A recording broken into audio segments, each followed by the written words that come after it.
죄사함의 확신을 누리는 방법. 죄사함의 확신을 얻으려면 성경을 통달해야 됩니다. 특히 모세의 율법에 대해서 확실해져야 됩니다. 왜냐하면 히브리서 9장 22절에 율법을 쫓아 그의 모든 물건이 정직하게 되나니 이랬습니다. 율법을 쫓아 율법에 근거하여입니다. 율법에 나온 대로 그렇게 하여 죄의 사함을 받는 것입니다. 속죄함을 누릴 수 있다는 것입니다. 상쾌하게 될 수 있다는 것입니다. 이 율법에 근거해서 속죄 제물과 속죄 제사를 드리면 인간의 영혼 속에 속죄함의 기쁨이 솟구칩니다. 그렇다면 율법에 근거해서 죄가 어떻게 사해지는지 총정리를 해봅시다. 레위기서 4장을 보겠습니다. 13절 만일 이스라엘 온 회중이 여호와의 금령 중 하나라도 그릇 범하여 허물이 있으나 스스로 깨닫지 못하다가 그 범한 죄를 깨달으면 회중은 수송아지를 데려다가 속죄제를 드릴지니 합니다. 깨달으면 속죄 제물을 가져다가 속죄 제사를 드릴지 합니다. 평소에는 깨닫지 못하다가 깨달을 때에 내가 이 죄를 깨달았다, 내가 죄인이라고 해서 깨달을 때 자기가 자각하면입니다. 내가 무슨 죄를 범했는지, 하늘께 무슨 죄를 범했는지 깨닫게 될 때에 그때에 속죄 제물을 가져와서 속죄 제를 드리게 된다는 것입니다. 깨달아야 합니다. 23절에도 나옵니다. 그 범한 죄를 깨우침을 받거든입니다. 그 범한 죄를 깨우침을 받거든 그 범한 죄를 인하여 속죄 희생을 드리라고 하나님께서는 말씀하고 계십니다. 그러면 31절에 제사장이 그를 위하여 속죄한 즉 죄사함을 얻으라 합니다. 31절에 첫째는 죄를 깨우침 받은 사람이 내가 이런 죄인이다, 이 죄에서 내가 벗어나야겠다, 사죄함을 받아야겠다, 죄가 씻겨져야 되겠다, 이렇게 마음을 먹고 속죄 제물을 사서 가지고 여호와 앞에 가지고 옵니다. 그러면 제사장이 그 사람의 죄를 이 속죄 제물 머리 위에 안수를 합니다. 안수라는 것은 넘어가다라는 뜻입니다. 죄가 이 사람에게서 이 사람에게로 넘어가다. 그래서 이 죄를, 이 사람의 죄를 이 속죄 제물에게 다 넘깁니다. 이렇게 안수 기도를 합니다. 그리고 안수 기도를 하고서는 제물을 잡아서 여호와께 불태우고 피를 제단에 바릅니다. 그러면은 속죄함을 받습니다. 그래서 31절에 제사장이 그를 위하여 속죄한 즉, 이렇게 속죄한 즉 그가 죄사함을 얻으리라 합니다. 그가 죄사함을 얻으리라. 이 말씀에 주목하시기 바랍니다. 저는 청일 시절을 회상해 보면은 정말 어떻게 죄사함을 얻게 되는지 그 원리를 가르쳐주는 설교를 찾고자 정말 이리저리 헤맸지만 못 찾았습니다. 그런데 성경에 다 나와 있습니다. 속죄한 즉, 제사장이 그를 위하여 속죄한 즉 그가 죄사함을 얻으리라 합니다. 신약에서 예수님께서는 속죄 제물도 되시고 제사장도 되십니다. 예수님이 그를 위하여 속죄한 즉 그가 죄사함을 얻으리라 하십니다. 누가 언제 왜 속죄를 받기 위하여 속죄 제물을 가지고 옵니까? 속죄 제물은 돈을 지불해야 돼요. 그래서 그걸 제물을 사가지고 와야 됩니다. 그런데 그 사람이 왜 제물을 요즘 돈으로 100만원, 200만원 지불하고 제물을 가지고 오겠습니까? 죄에 눌려서 고통스럽다는 것입니다. 뭐가 찝찝하다는 것입니다. 늘 죄책감을 느낀다는 것입니다. 죄에 대한 결과물로서 인생에 재앙이 늘 닥친다는 것입니다. 그래서 속죄 제를 드리기 위하여서 속죄 제사를 드리기 위해서 제물을 가져온 것입니다. 그러니까 제물을 사는 사람, 제물을 사려고 돈을 지불하는 사람은 그보다 먼저 있어야 될 것이 자기가 무슨 죄를 범했는지 그 범한 죄를 깨우침을 받거든입니다. 자기가 무슨 죄를 여호와 하나님께 범했는지 스스로 깨닫게 된 시기에 제물을 가지고 하나님께로 속죄 제사를 드려 나옵니다.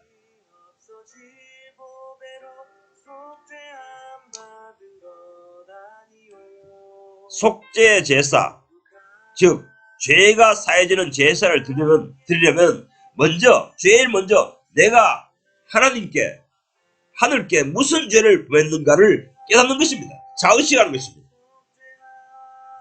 사도행전 2장 36절은 너희가 십자가에 못 박은 이 예수라고 합니다. 예수를 자신이 십자가에 못 박았다는 것을 생각하는 사람, 그 사람이 예수 믿는 자입니다. 예수님의 속죄함을,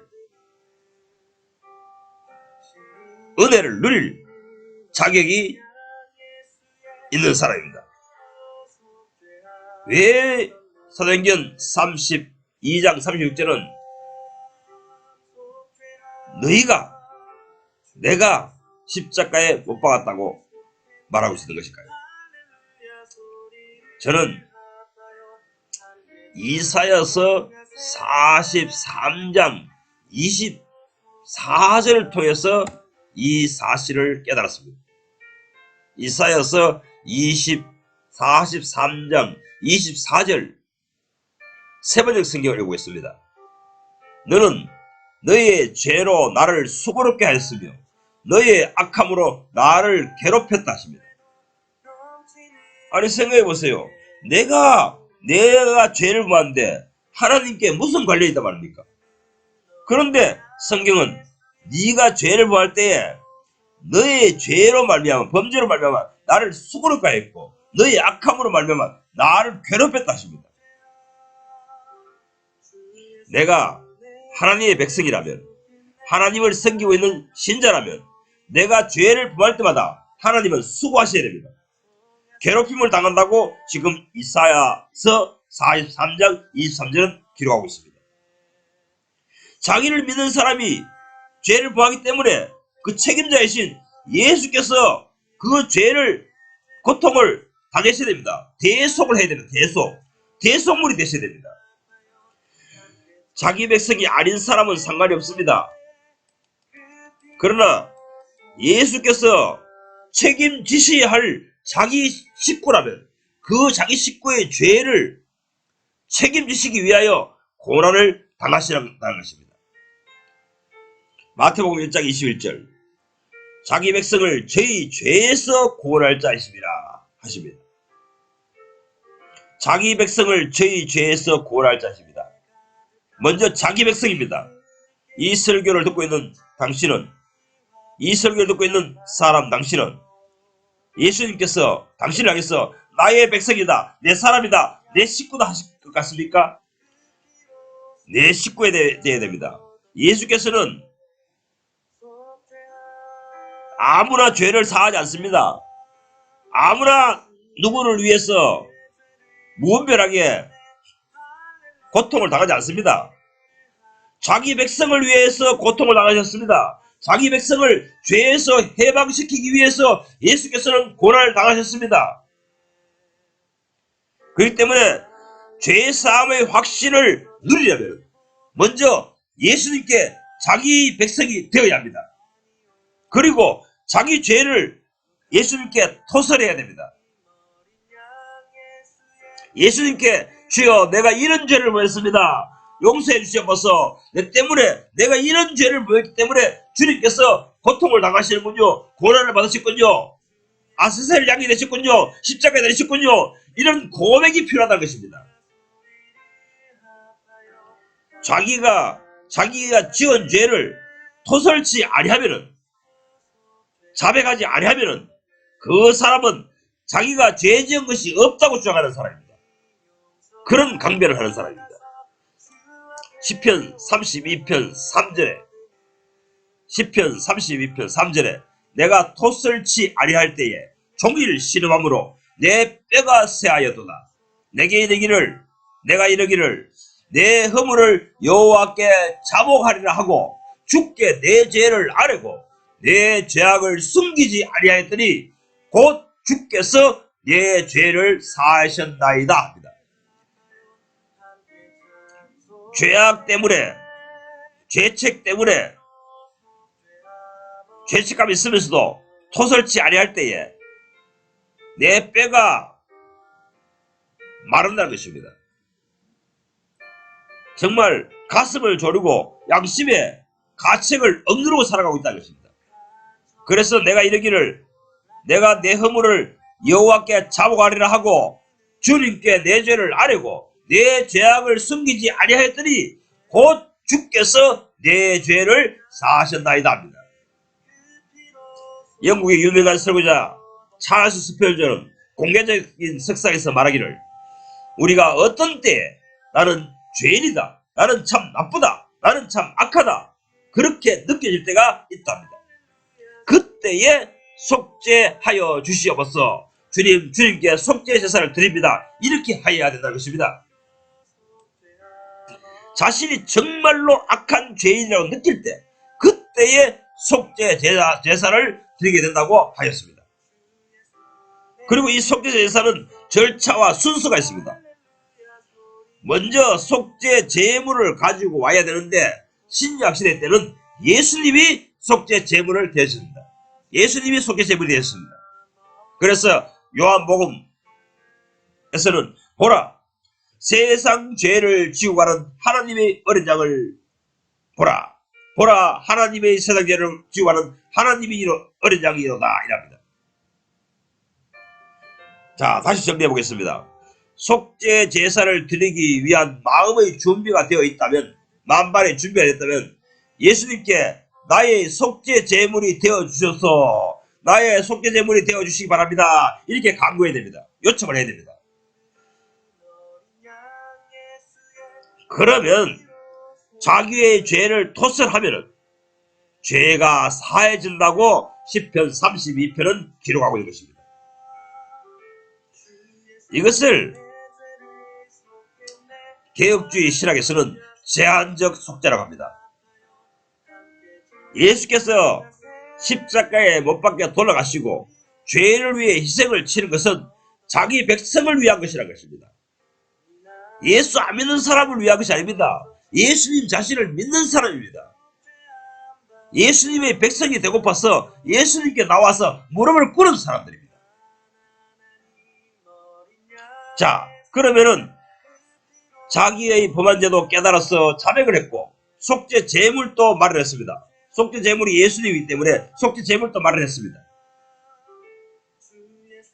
그런데 여기서 잠깐 힌트를 드리자면 자기가 범한 죄가 무엇입니까? 그것에 대해서는 시편 51편이 잘 설명하고 있습니다. 마틴 로이드 존스 목사의 설교를 들어보면 상세하게 시편 51편을 설명하고 있습니다. 시편 51편을 자세히 훑어보면 다윗 왕은 우리아의 아내 바세바와 간통죄를 저질렀습니다. 그런데 이 간통죄를 범했을 때 선지자 나단이 와서 그 죄를 고발합니다. 당신이 하나님께 죄를 범했습니다. 이렇게 하자 다윗 왕은 회개하기 시작합니다. 그런데 회개함을 할 때에 죄에 대해서 용서함 받으려고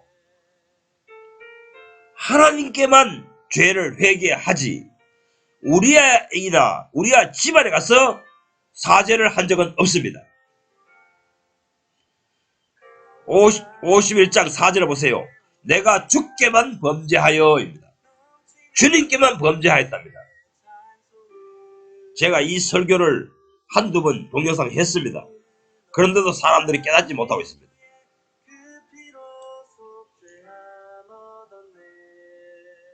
현실적으로 보면은 밧세바의 남편에게 죄를 지었습니다. 그런데 성경 어디에도 밧세바의 남편이나 밧세바의 남편 우리아가 죽었으므로 그의 부모나 친척들에게 가서 다윗에게 사과했다는 말은 없습니다. 오직 하나님께만 사죄합니다. 주께만 범죄하여입니다. 이것이 왜 이렇게 성립되냐면 인간이 죄를 범할 때마다 하늘께 영향을 미치기 때문입니다. 하늘에게. 그래서 앞에 읽은 이사야서 43장 24절은 너희가 죄를 지을 때마다 주님을 수고롭게 하고 주님을 괴롭힌다고 합니다. 왜 내가 죄를 범하는데 내 주님이 수고스럽고 괴롭힘을 당하십니까? 그것은 주님이 나를 내 식구라고 여기기 때문에 내 식구가 죄를 범하니 주님께서 내 식구의 주인이신 주님, 주인장이신 주님께서 내가 내 백성의 죄를 책임지려고 하시기 때문인 것입니다. 그래서 예수님께서 죄 문제를 사과해야 됩니다. 내가 죄를 지었지만은 속죄 제물은 예수님이 되십니다. 그래서 이 속죄 제물 대신 예수님을 우리가 마음속에 품을 때에 주님, 나의 죄 때문에 주님 돌아가셨습니다. 내가 늘 죄를 짓기 때문에 주님께서 고통을 당하십니다. 이렇게 할 때에 죄사함의 확신이, 기쁨이 영혼 속에서 솟구치기 시작한다는 것입니다.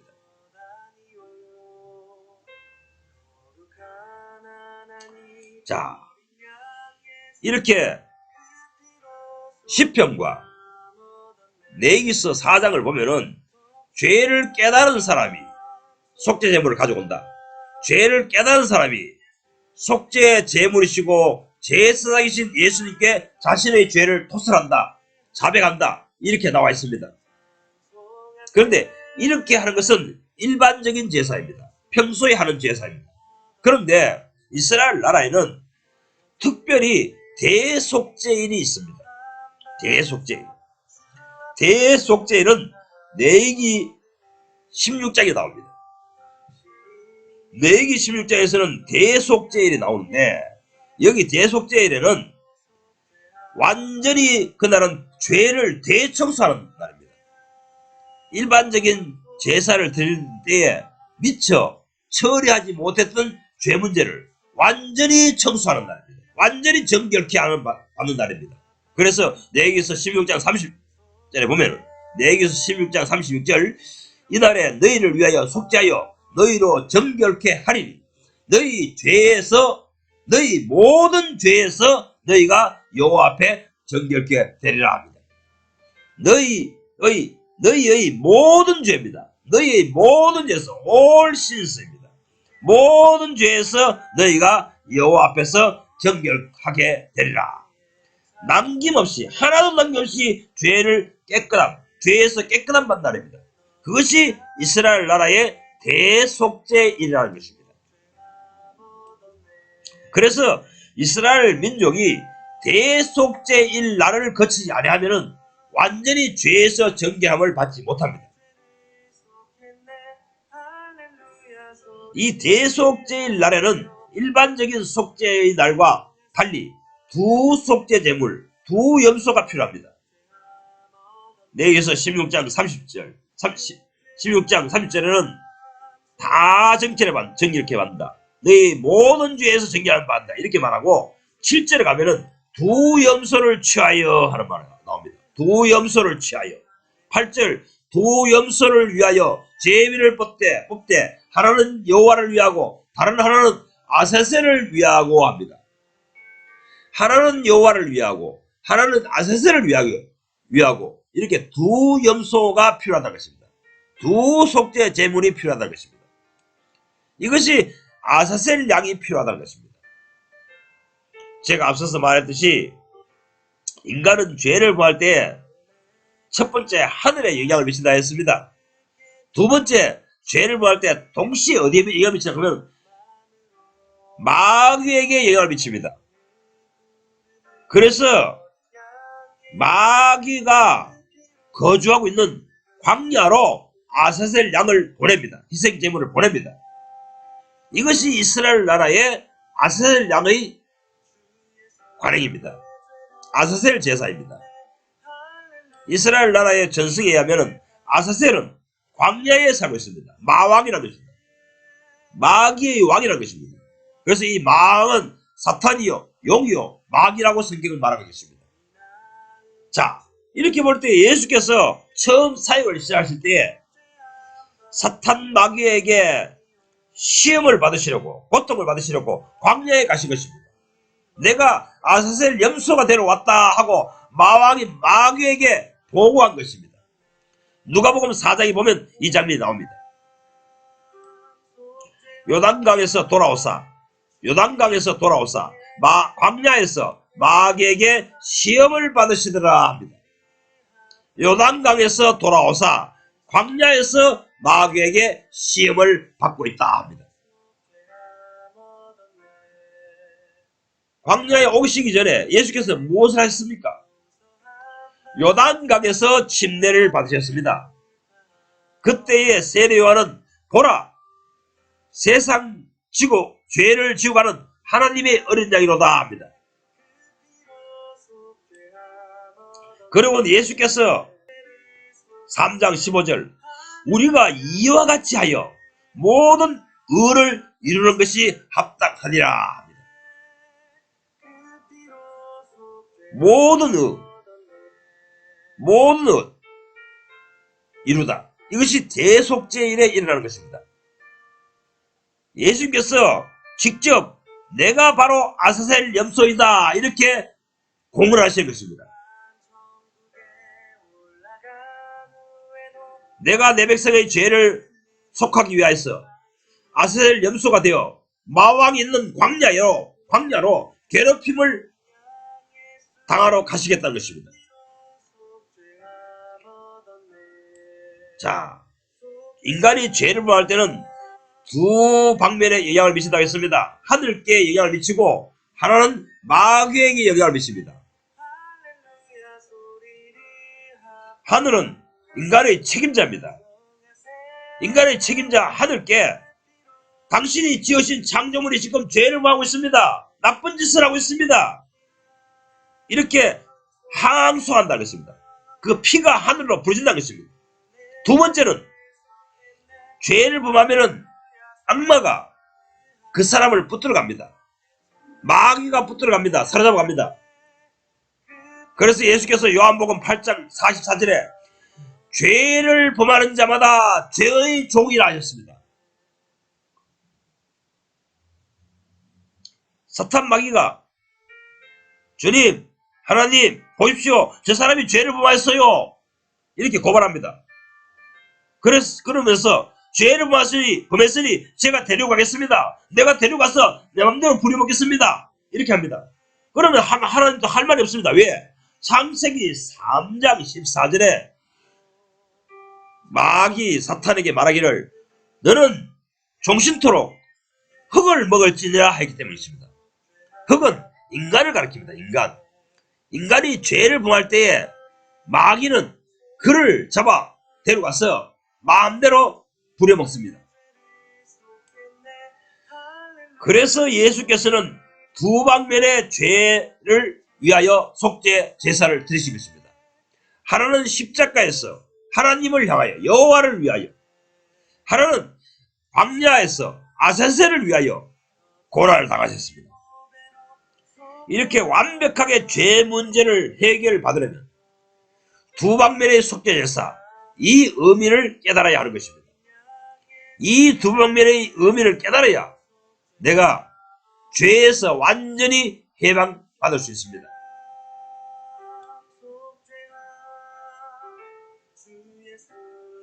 왜 죄에서 완전히 해방받을 수 있느냐?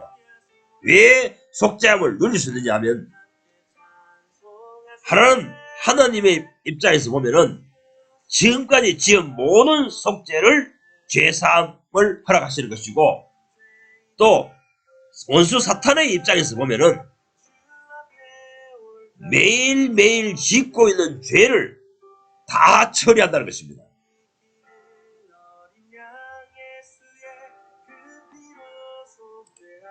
예수님께 이렇게 완벽하게 죄사함, 죄 처리함을 받은 사람은 죄를 짓지 않으려고 매일 안간했습니다. 왜냐하면 내가 죄를 범할 때마다 나의 주인이고 나의 책임자이신 주님께 사탄이 죄의 책임을 추구하기 때문입니다. 당신에 속한 사람이 죄를 범했어요. 어떻게 하시렵니까? 내가 데려가렵니다. 이랍니다. 그때 주님께서 내가 그의 죄를 사하노라. 내가 그의 속죄 제물이 되노라.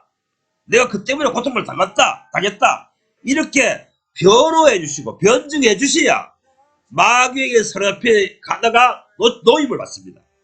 해방을 받습니다. 죄사함을 받고 싶습니까? 완벽하게 죄를 처리하고 싶습니까? 그렇다면 아사셀 양의 원리를 깨달으십시오. 그리고 시편 51편을 제대로 분석해서 깨달으십시오. 그리고 레위기 4장의 제사, 레위기 16장의 제사를 완벽하게 깨달으려고 노력하시기 바랍니다. 더 깊이 아시려고 하시는 분은 제게 전화 상담을 주시기 바랍니다.